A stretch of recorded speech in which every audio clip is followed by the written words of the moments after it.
Elsewhere, the West Africa Leadership and Empowerment Center has organized the West African Leadership Summit for Youths as part of efforts to explore the roles in sustaining democracy. Senior correspondent Sharon Ijason reports.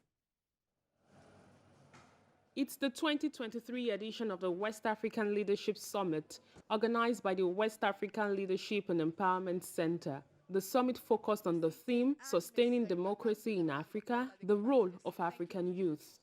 Speakers and panelists from across the continent assessed the role of youth in ensuring sustenance of democracy in Africa. There is a need to sustain democracy, and there is also a need to empower the young ones in leadership and to understand what leadership really entails. The knowledge that are shared here will help someone, will motivate someone, will encourage someone to play his or her own role in moving democracy forward and in also sustaining good governance and democracy. Speakers emphasized the need to equip and empower youth with the tools, knowledge, and platforms they require for meaningful engagement.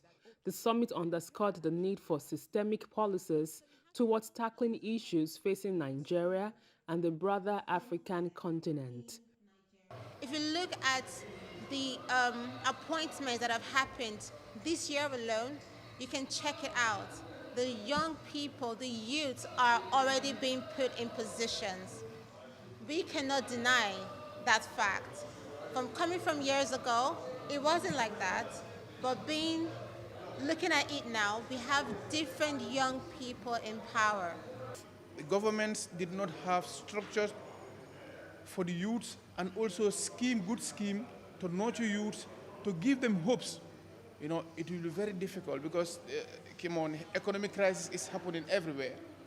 But you have to communicate to your people to make sure, and also lay strategies, because leaders are the solution. Either you know it or not, they are the solution. So they should make a favorable conditions for their citizens. The central focus of the Leadership Conference is nurturing a new generation of leaders and change makers. These emerging leaders are not only set to inherit democracy, but will play essential roles in its evolution. Sharon Ijason, TVC News.